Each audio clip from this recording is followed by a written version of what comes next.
Hello guys, welcome my channel guys. चलिए शुरू कर लेते हैं आज का ये टेस्ट। तो इसमें बहुत ही शानदार 60 प्रश्न हम लेके आए हैं। तो एक तरीके से इसे आप मिनी मॉक टेस्ट कर सकते हैं।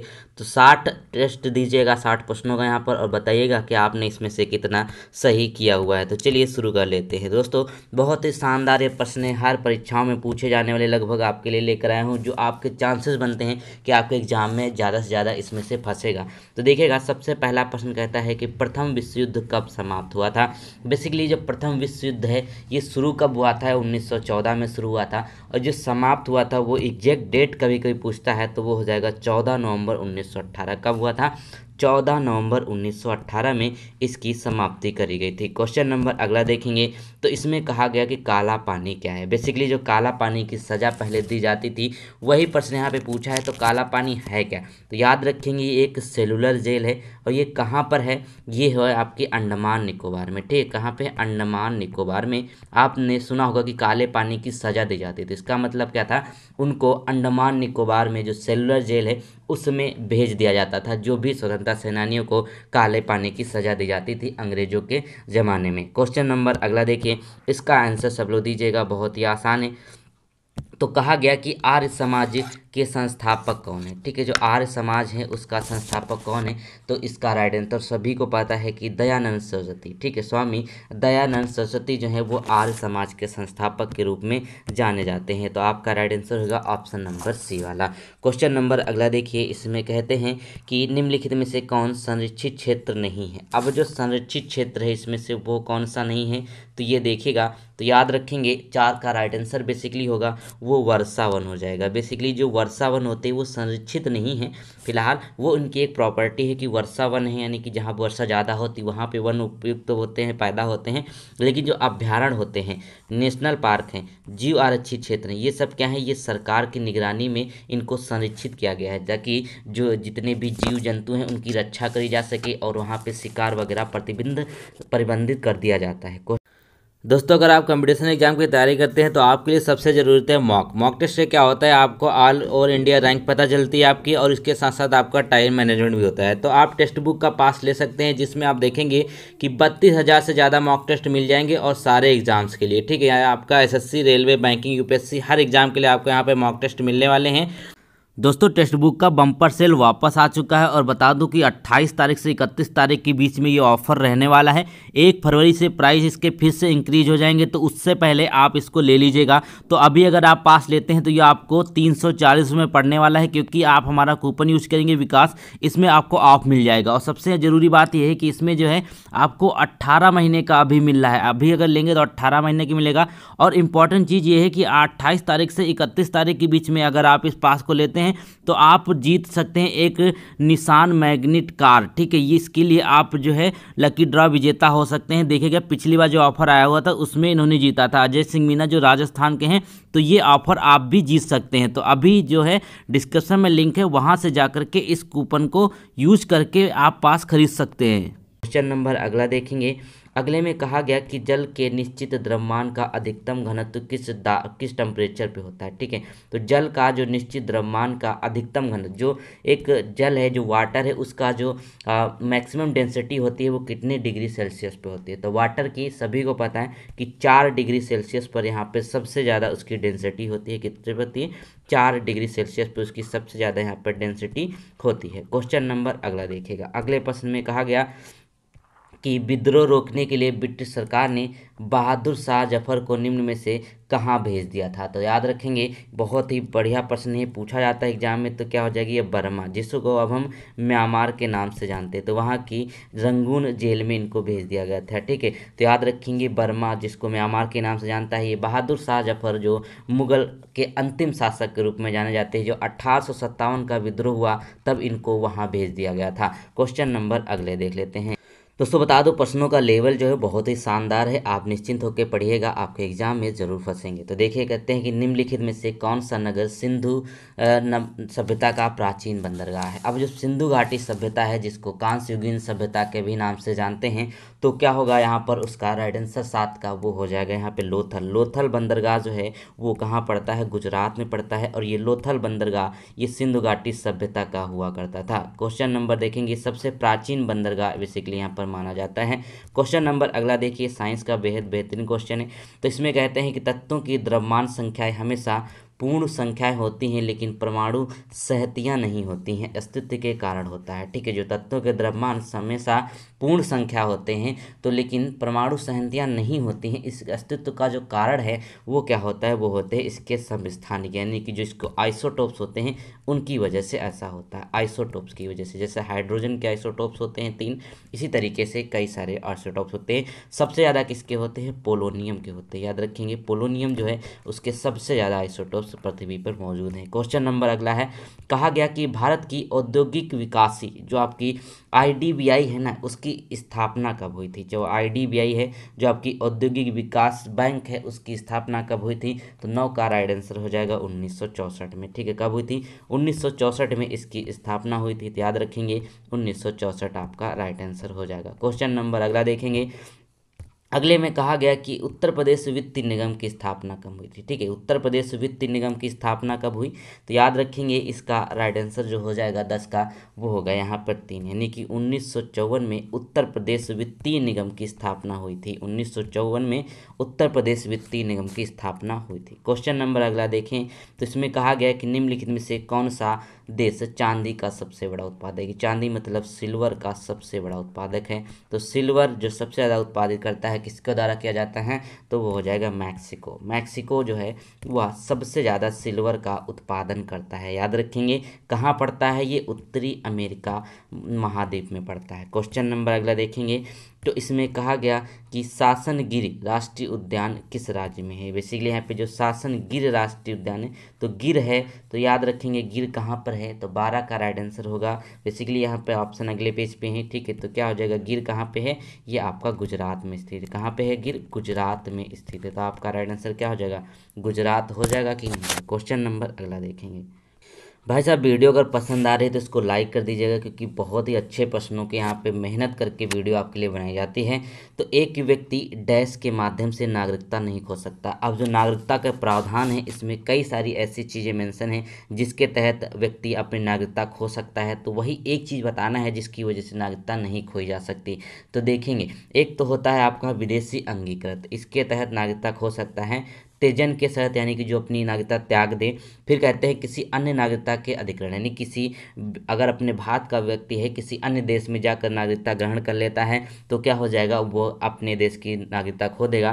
तो जो 4 ऑप्शन है, जो व्यक्तिगत क्षमता है, बेसिकली जो व्यक्तिगत क्षमता होती है किसी भी व्यक्ति की, उसके आधार पर हम ये नहीं कह सकते कि नागरिकता खो देगा। कोई भी अक्षम्य हो व्यक्ति या फिर कोई भी किसी भी तरीके का व्यक्ति हो, मंदबुद्धि हो, तो लेकिन वो भारत का नागरिक है तो नागरिक रहेगा। इसके आधार पर उससे नागरिकता नहीं छीनी जा सकती। क्वेश्चन नंबर अगला देखिएगा। अब अगले प्रश्न में बहुत ही शानदार, ये सारे के सारे प्रश्न हैं क्योंकि अब मिलान किए गए हैं। ठीक है, तो सूची 1 को सूची 2 से आपको मिलान करना है। तो देखिएगा, कर्नाटक का यहाँ पे दिया हुआ है त्यौहार मशहूर जो है, और फिर तमिलनाडु, महाराष्ट्र, पंजाब, इनके चीज़ें आपको दी हुई हैं। तो 14 में अगर आप ध्यान से देखेंगे तो कर्नाटक में जो है मैसूर दशहरा मनाया जाता है। मैसूर कहाँ पे है, कर्नाटक में है।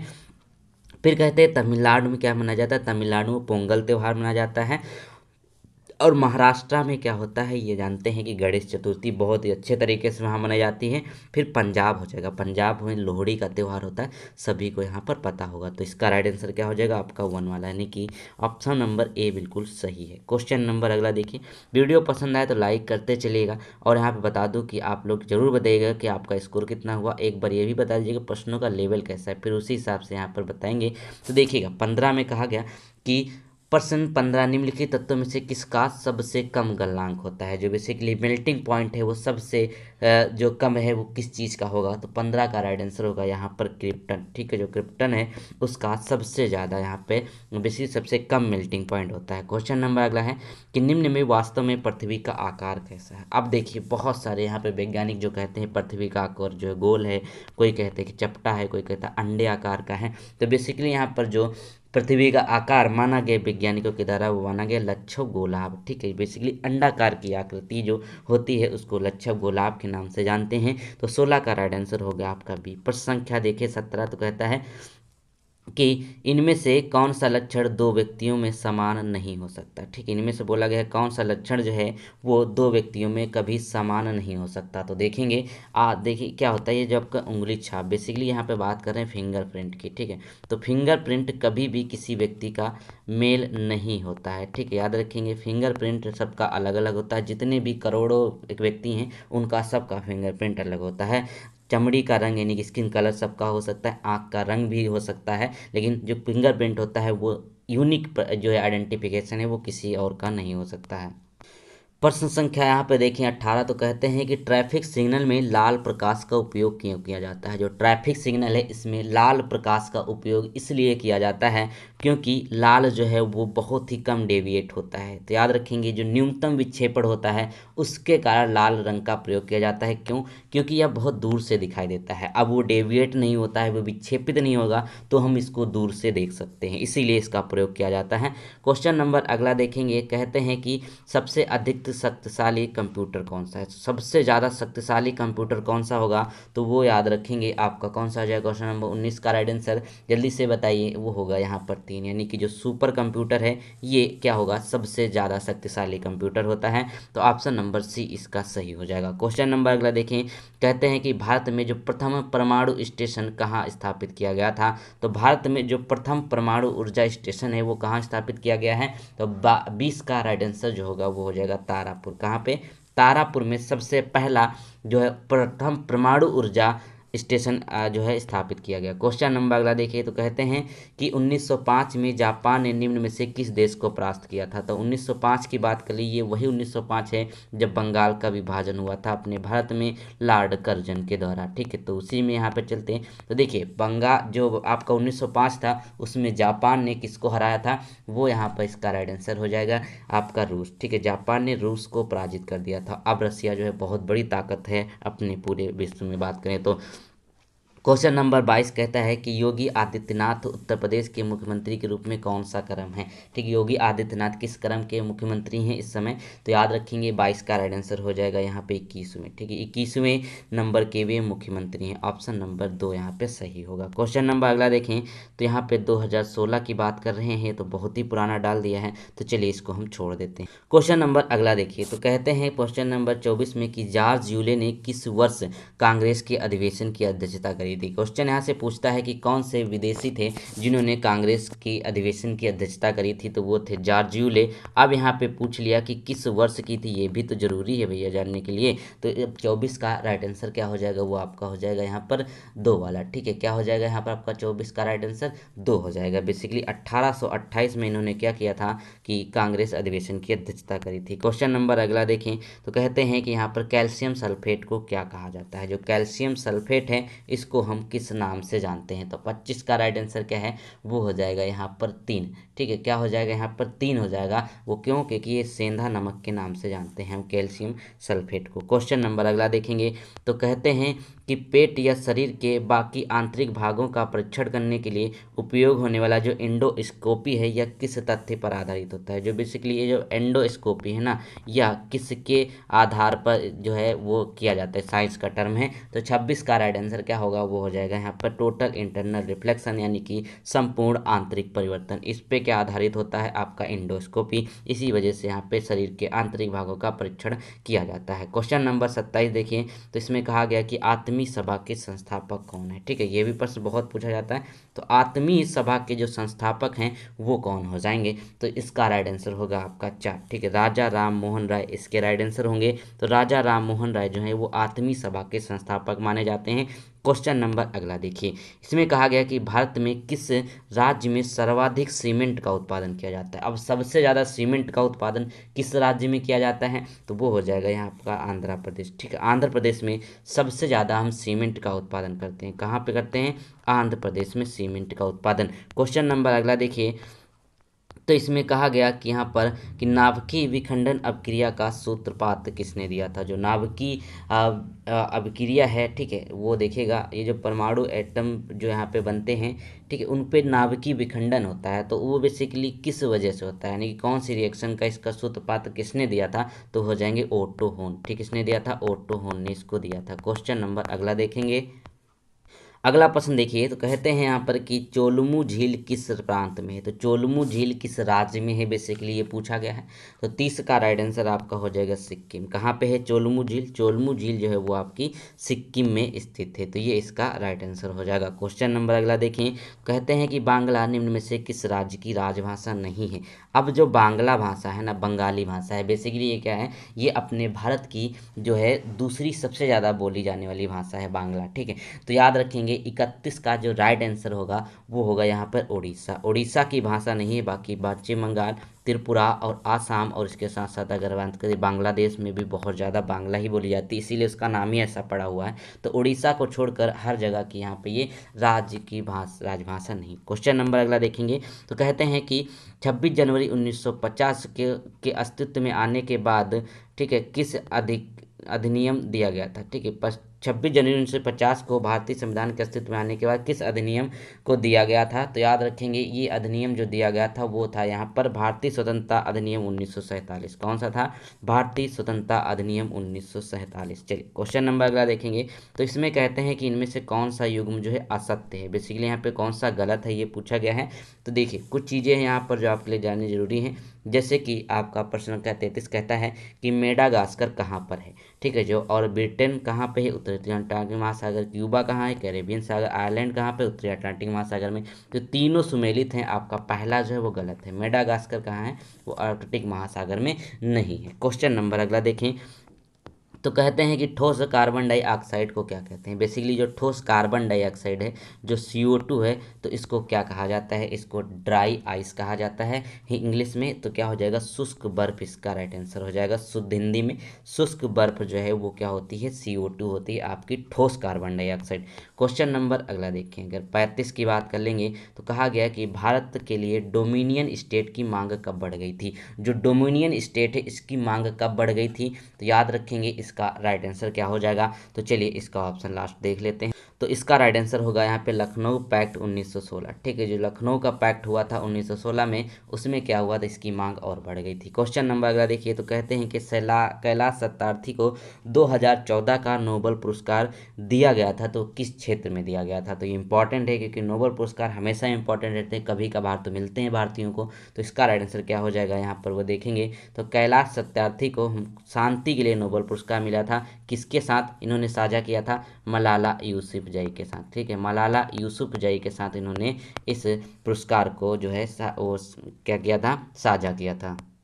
प्रश्न संख्या अगला देखें, तो कहते हैं प्रश्न संख्या 37 में कि भूकंप उत्पन्न होने वाले प्रारंभिक बिंदु को क्या कहते हैं। जहाँ पे सबसे पहले भूकंप उत्पन्न होता है या भूकंप दर्ज किया जाता है तो उसको क्या कहते हैं? उसको कहा जाता है भूकंप केंद्र, ठीक है। चलिए क्वेश्चन नंबर अगला देखें, तो इसमें कहा गया कि कौन सा बंदरगाह भारत के पश्चिमी तट पर स्थित है, ठीक है। इसमें से कौन सा बंदरगाह जो है वो भारत के पश्चिमी तट पर स्थित है। तो 38 का राइट आंसर क्या हो जाएगा? मारवा गोवा हो जाएगा। ये कहाँ पे है? ये देखिएगा, ये गोवा की तरफ है। गोवा कहाँ पे? पश्चिम तट पे है। तो ये इसका राइट आंसर है। क्वेश्चन नंबर अगला कहता है कि झेलम, चेनाब और रवि, जो रावी नदी है, इसकी उपनदियां कौन सी हैं। तो झेलम, चेनाब और रावी की जो उपनदी कौन सी है? 39 का राइट आंसर होगा यहाँ पर इंडस नदी, ठीक है। इंडस नदी जो है ये इसकी उपनदियां हैं। इंडस नदी की ये जो उपनदियां हैं झेलम, चेनाब और रवि। चलिए क्वेश्चन नंबर अगला देखें, तो इसमें कहा गया जो FDI होता है ना, FDI, ठीक है, उसका बेसिकली यहाँ पे जो फुल फॉर्म है वो क्या हो जाएगा। तो 40 का राइट आंसर क्या होगा? Foreign direct investment. क्या होता है? फॉरेन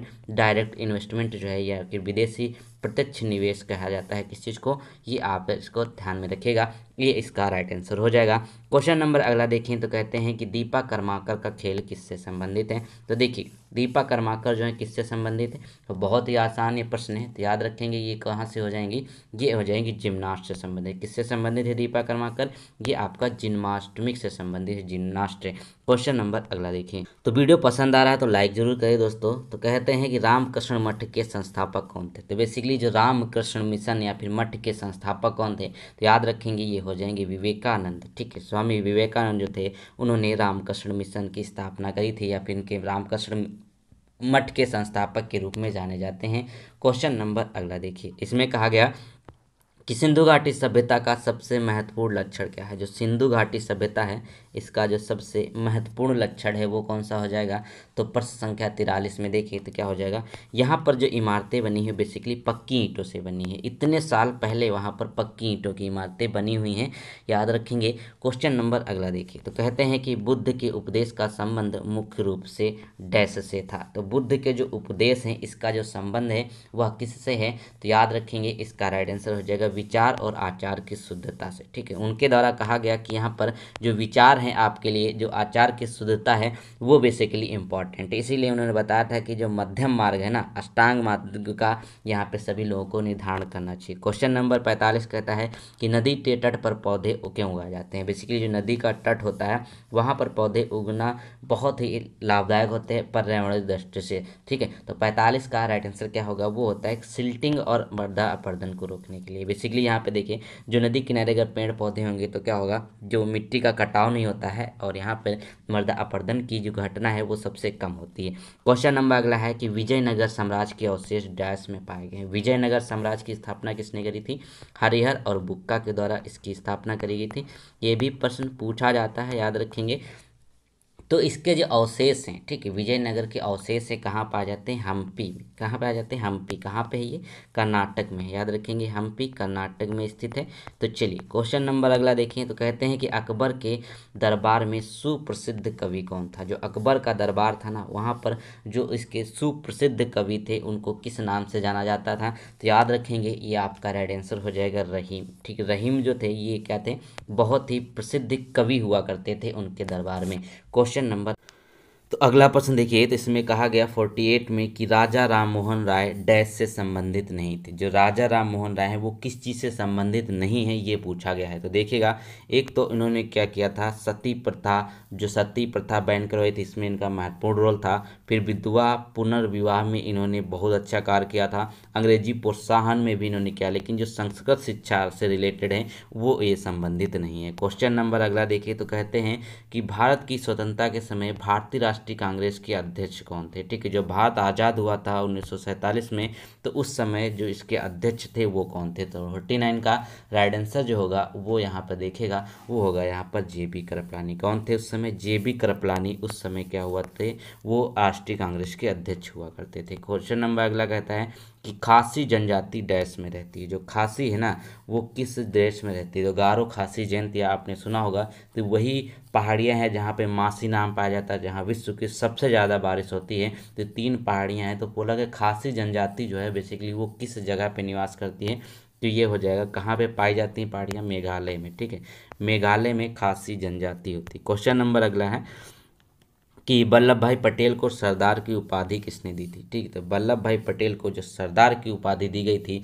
वह किसके द्वारा दी गई थी, वो दी गई थी महात्मा गांधी के द्वारा। ठीक है, किसने कहा था, महात्मा गांधी ने सरदार वल्लभ भाई पटेल को सरदार की उपाधि दी थी। क्वेश्चन नंबर अगला देखेंगे तो इसमें कहा गया कि एक खगोलीय क्रम के बीच की दूरी का औसत अंतर जो है वो कितना है। तो एक खगोलीय क्रम के बीच की दूरी का जो औसत अंतर होता है वो कितना होता है, तो देखेंगे प्रश्न 52 में कहा गया है यहाँ पर वो हो जाएगा आपका पृथ्वी और सूर्य के बीच की जो दूरी होती है वो कही जाती है। क्वेश्चन नंबर अगला देखें तो कहते हैं कि पवन के वेग का जो संनियमक है वो क्या होगा। ठीक है, जो पवन का वेग है वो बेसिकली यहाँ पे क्या होता है, तो 53 का राइट आंसर होगा वो होगा दाब प्रवणता। ठीक है, क्या होता है, दाब प्रवणता होगा। क्वेश्चन नंबर अगला देखेंगे तो गाइस अगला क्वेश्चन देखिए तो कहते हैं इनमें से कौन सा सबसे बृहद व्रत है। बेसिकली व्रत की बात करें सबसे बड़ा व्रत जो बनाता है तो देखिए जैसे पृथ्वी है तो इसमें जो आपकी भूमध्य रेखा है, जो 0 डिग्री रेखा है वो सबसे बीचों बीच से काटी है, तो इसका राइट आंसर क्या हो जाएगा, भूमध्य रेखा यहाँ पर हो जाएगा। क्वेश्चन नंबर अगला है कि चक्रवात क्या है। तो बेसिकली जो चक्रवात है उसको अगर आप पूछें एग्जाम में कि कैसे आप इसको डिफाइन करेंगे तो 55 में देखेगा चक्रवात बेसिकली है क्या, ये है उत्तरी गोलार्ध में अल्प दाब तंत्र के साथ वामावर्त पवन। ठीक है, क्या होती है ये, उत्तरी गोलार्ध में जो अल्प दाब यानी निम्न दाब जो होता है उसके खास जो वामावर्त पवन होती है ना वो इसका राइट आंसर हो जाएगा। ये चक्रवात की परिभाषा होती है। क्वेश्चन नंबर अगला देखेंगे तो कहते हैं कि जो हिमपात है कब होता है। ठीक है, हिमपात होता है जब, हिमपात का मतलब क्या है, जब बर्फ की बारिश होती है, वैसे छोटे छोटे जो पार्टिकल बर्फ गिरते हैं तो वो क्यों होते हैं देखिएगा। तो इसका राइट आंसर जो होगा वहाँ पर वो देखेंगे कि वायु का औसांक हिमांक से नीचे हो जाता है। जो हमारा और वायु है ना उसका जो हिमांक है, जो उसका फ्रीजिंग पॉइंट है ना, उससे नीचे हो जाता है, इसीलिए वहाँ पर ऊपर जो है बर्फ़ जम जाती है।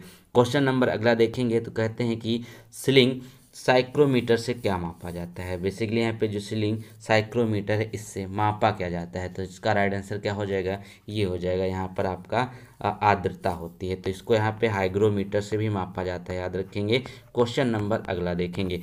अगले क्वेश्चन में कहते हैं कि अशोक डैश का राजवंश के एक सम्राट है। जो अशोक सम्राट थे वो किस चीज़ के थे, तो सभी को पता होगा ये राइट आंसर, तो ये हो जाएगा यहाँ पर आपका मौर्य। ठीक है, कहाँ से थे, ये अशोक जो थे ये मौर्य साम्राज्य के थे। क्वेश्चन नंबर अगला देखेंगे। इसमें कहा गया कि भारतीय संविधान में कितनी अनुसूचियां हैं। ठीक है, भारतीय संविधान में जो कितनी अनुसूचियां हैं इस समय, याद रखेंगे ये टोटल है 12 अनुसूचियां। कितनी है, टोटल 12 अनुसूचियां हैं भारतीय संविधान में। क्वेश्चन नंबर लास्ट देख लेते, तो चलिए ये क्वेश्चन देख लेंगे। तो इसमें कहते हैं कि यूरेनियम उत्पादन में विश्व का अग्रणी देश कौन सा है। तो यूरेनियम जो उत्पादित होता है पूरे विश्व में सबसे ज़्यादा कहाँ पे होता है, याद रखें कजाकिस्तान। ठीक है, जो कजाकिस्तान है यहाँ पर विश्व का सबसे ज़्यादा यूरेनियम जो है वो उत्पादित किया जाता है। तो गाइस देखें यहाँ पे हमने आपके लिए कितने क्वेश्चन किए, टोटल 60 क्वेश्चन किए, लेकिन एक क्वेश्चन में इसमें छोड़ दिया था। 59 में आपने कितना स्कोर किया है हमको ज़रूर बताइए। साथ में ये भी बताइए कि आपकी जो प्रश्न था ये कैसे थे और यहाँ पे आपकी तैयारी कैसी चल रही है।